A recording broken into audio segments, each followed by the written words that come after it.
सुनो बोला तब बेची कापी किताब भुजा खा गई। हाँ ए हो तब बेची कापी किताब भुजा खा गई। राजा नैहर में हो राजा नैहर में कलम जगा गई। अरे हमारा से दूर दूर हटलू और में पवना सटलू।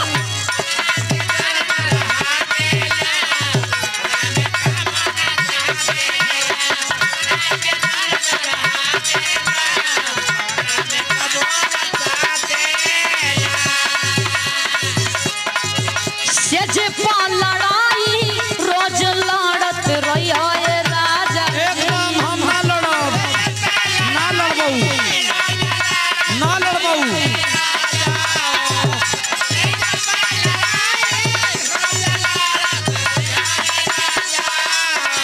सुनो हाँ बोला सेजपा लड़ाई रोज लड़त रही राजा जी। लगवा तो साकर कमरिया में एकदम लागी। लगवा तो साकर कमरिया में चढ़त रही राजा।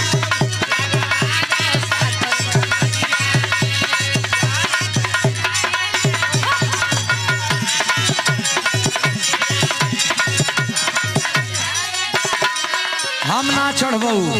सुनो ना के प्यारे नहीं करे देलू वहियों में कहियो ना धरे देलू। अभी ही बुलटू का कहता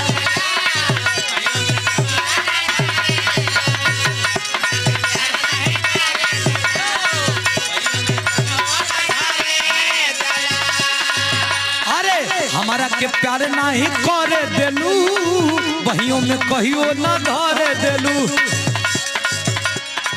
अपना बलम से नाराज बारू का यही से तो प्यार नहीं कर देलू। ये घोटा घोटा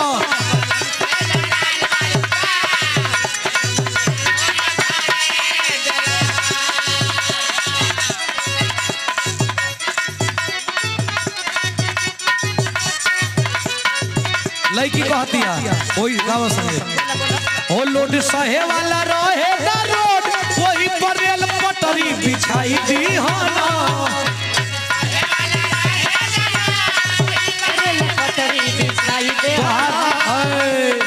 तुहार दोस्तों नहीं के हम ऐसा चीज गाइला जे ढेर गौया के पतो ना रहेला। हम नइके नइका गाइला। अच्छा गौया कितना याद करो हम रोज यही में डूबले रहिला। हम रोज नया नया याद करिला। कमरियों से पातर बलमुआ हमार कमरियों से पातर बलमुआ हमार।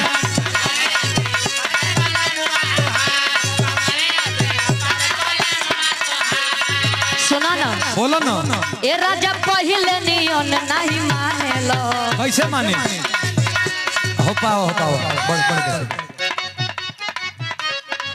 बढ़ा था लड़की है ये राजा पहले नियन नहीं मानेलो। अब हम कितना मानी के एकदम साफ खत्म हम मानिए के फंस जातनी।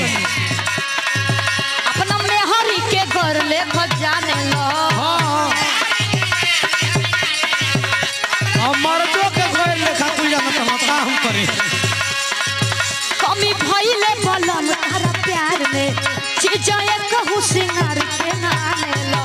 कमी भइले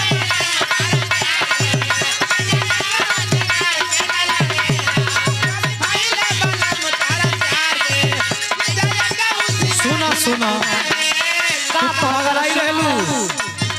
अरे सिलावट पर चूड़िया हो रे लुए जा सिलावट पर चूड़िया तोहर से कहने बाकी खोले के पड़ी। अरे सिलावट पर चूड़िया हो रे लुए जान तो अपना राजा जी के दिलवा काहे तोरे लुए जान अपना राजा जी के दिलवा काहे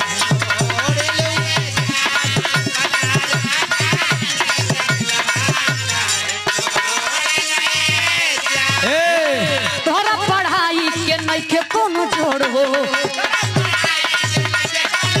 हाँ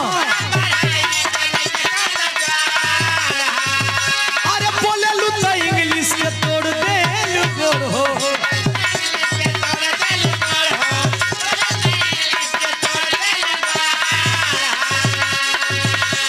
तोहरा पढ़ाई के नइखे कोनो जोड़ हो। बोले लू तो इंग्लिश के तोड़ दे गोड़ हो। सुनो बोलो लड़की कहती है का कहे ओ बेची कलम किताब भूजा खा गईली। लइका कहता कि ऐसन भाषा से हम पगला गईली। तो तू कुछ कह दो। सुनो बोला तब बेची कापी किताब भूजा खा गईली। हाँ एहो तब बेची कापी किताब भूजा खा गईली। राजा नैहर में हो राजा नैहर में कलम चबा गईली। सियाही न खूब पियले।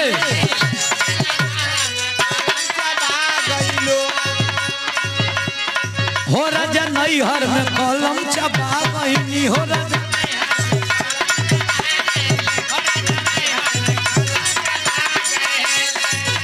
अरे गोरी तोरी सावारी रे सूरतिया आई हो रामा सावारी रे सूरतिया करे ना नौकरिया देई हो राम। गोरी तोरी सावारी रे सूरतिया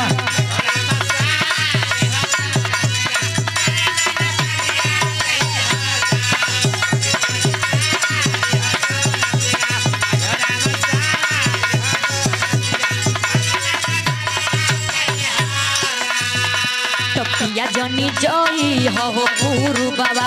पिया जनी जोई हो गुरु बाबा। जहाँ बनली मिया बसे हो